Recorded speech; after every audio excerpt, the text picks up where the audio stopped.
वफाकी वज़ीर इत्तलात अता तारड़ की मीडिया से गुफ्तगू। कहते हैं ISPR की प्रेस रिलीज के मुताबिक जनरल रिटायर्ड फैज़ हमीद के बाद मजीद 3 साबिक फौजी अफसरान को तहवील में लिया गया है। बानी PTI और जनरल फैज़ हमीद ने मुल्क को गैर मुस्तहकम करने की कोशिश की। दूसरी जानिब तहरीक इंसाफ के जनरल सेक्रेटरी और अपोजिशन लीडर उमर अयूब कहते हैं DG ISI अपना चपड़ासी भी खुद नहीं रख सकता, वो आर्मी चीफ के मरहून मिन्नत होता है। कौमी hero Olympic gold medallist Arshad Nadeem कल आर्मी चीफ के मेहमान होंगे। कल GHQ में खुसूसी तकरीब होगी। ISPR के मुताबिक तकरीब का मकसद अरशद नदीम की सलाहियतों का एतराफ़ और हौसला अफजाई है।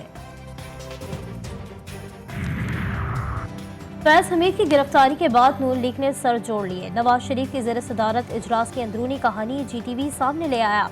ज़राए के मुताबिक जनरल रिटायर्ड फैज़ हमीद की गिरफ्तारी इजलास में मौजू बहस रहा।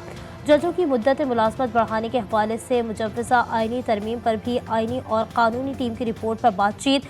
इस्लामाबाद और पंजाब में जल्द से जुलूसों और मुजाहरों पर पाबंदी लगाने की तजवीज़ पर गौर किया गया। बानी PTI ने फैज़ हमीद के एहतसाब को फौज का अंदरूनी मामला करार दे दिया। कहते हैं कि अगर फैज़ हमीद का एहतसाब हो रहा है तो फिर बाकियों का भी होना चाहिए। मजीद कहा, मखसूस नशिस्तों के फैसले पर अमल ना करके या इनकी तीसरी मरतबा खिलाफ वर्जी करेंगे। PTI को मखसूस नशिस्तें न देने और आइन की खिलाफ वर्जी पर मैं पार्टी को अभी से तैयार कर रहा हूँ। जनरल रिटायर्ड बाजवा ने दौरा अमेरिका में एक्सटेंशन ना लेने का कहा था। उन्होंने साफ कहा, किसी सूरत एक्सटेंशन नहीं लूंगा। स्पीकर पंजाब असम्बली मलिक अहमद खान कहते हैं जनरल बाजवा की बदनीयती होती तो उनके पास ऑप्शंस मौजूद थे। फैज़ हमीद के मामले पर सियासत से गुरेज करना चाहिए। ख्वाजा आसिफ ने जो बात की उसका मुझे इल्म नहीं। पाक आर्मी एक मजबूत इदारा है। फैज़ हमीद का मामला फौज का अंदरूनी मामला है, मफरूज़ों से काम नहीं लेना चाहिए। चेयरमैन PTI बैरिस्टर गौहर की बुनेर में मीडिया से गुफ्तगू। 22 अगस्त को इस्लामाबाद में जलसे का ऐलान, लाहौर और कराची में भी जलसे होंगे। बोले, मखसूस नशिस्तें हमारी ही होंगी, किसी भी सूरत किसी और पार्टी को नहीं दी जा सकती। बानी PTI की रिहाई के लिए हर महाज पर जद्दोजहद जारी रखेंगे। फैज़ हमीद की गिरफ्तारियों के बाद मजीद गिरफ्तारियां हुई। शायद उन गिरफ्तारियों के ताने बाने सानिहा 9 मई तक भी जा रहे हैं। वज़ीर इत्तलात सर शर्जील मेमन ने कहा, शायद एक ग्रुप चाह रहा था कि मुल्क में अदम इस्तेहकाम पैदा करें जिससे दबाव बढ़े। 9 मई और बानी PTI के साथ मिलकर इक़्तिदार के लालच में मुल्क की सालमियत को दबाव पर लगाया गया। बानी PTI के लिए अडियाला जेल में सहूलतकारी साबिक डिप्टी सुपरिटेंडेंट का पूरा नेटवर्क पकड़ा गया।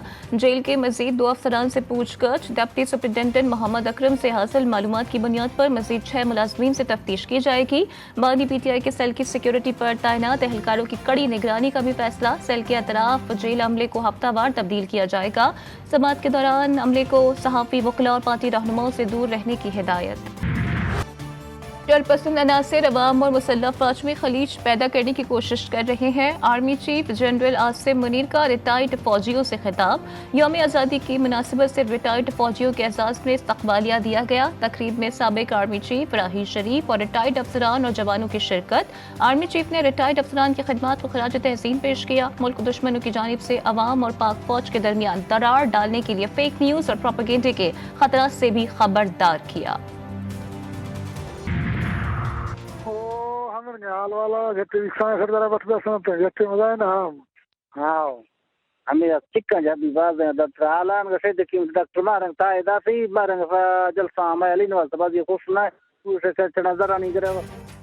कलदम बलोच दहशतगर्द तंजीम बलोच रिपब्लिकन आर्मी के 2 अहम दहशतगर्दों की खुफिया बातचीत मंजर आम पर आ गई।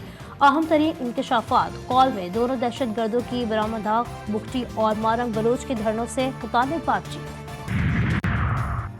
जनूबी वजीरिस्तान में 13 अगस्त को खवारिज के साथ झड़प में शहीद 4 जवान आबाई इलाकों में फौजी एजाज के साथ सुपुर्द खाक। ISPR का कहना है कि मुसल्लह फौज दहशतगर्दी की लानत खत्म करने के लिए पुरअज़म है। पंजगोर में दहशतगर्दों की फायरिंग से शहीद डिप्टी कमिश्नर जाकिर बलोच की नमाज़ी जनाजा तुरबत में अदा। IGFC बलोचिस्तान साउथ ने शहीद के अहल खाना से मुलाकात और फातह ख्वानी की। शहीद की खिदमत को सराहा। और गजा लहू लहू, मुसलसल इजरायली बमबारी से सूरत हाल मजीद संगीन हो गई। शोहदा की मजमूई तादाद 40,000 से भी बढ़ गई। गजा में कब्रिस्तानों में भी शोहदा को दफनाने के लिए जगह खत्म हो गई।